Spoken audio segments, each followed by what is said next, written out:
Assalamualaikum warahmatullahi wabarakatuh.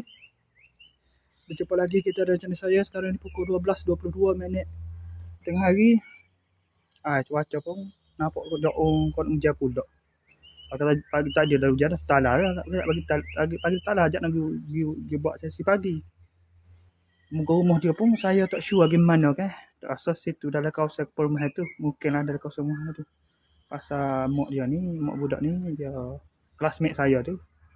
Dia Satan ni tak siap saya. Tapi ikut suami dia kot. Jika ni ikut Cina ni. Kami perumahan begitu Cina mungkin lah. Mungkin duduk situ kot. Sama sewa ataupun milik rumah tahu lah. Tapi suami dia tak pernah tengok tu ni. Sebelum pada ni saya lepas akal. Mungkin lepas akal ataupun mungkin dia pergi kerja jauh baru kulit mula. Setelah kahwin dengan Muni ni, classmate saya di Bukit Payung dulu. Baru dia pindah sini kot. Mungkin lah. Okay, ni kat dia chase lah tu. Ni dia untuk anak dia lah.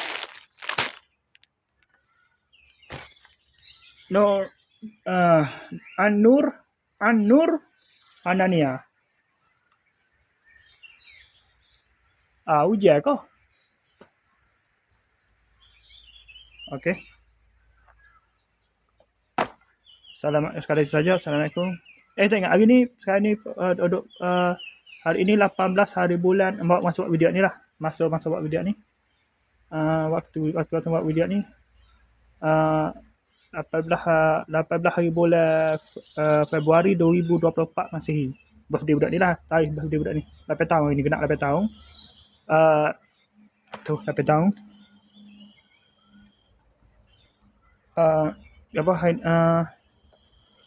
hari bulan Februari 2024 Masihi bersamaan dengan 19 Syakban 1446 Hijriah.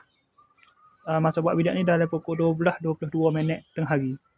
Okay, sekadar itu saja untuk sesi video review hadiah ni. Assalamualaikum. Saya nak pergi dah ni. Assalamualaikum. Jumpa lagi. Bye.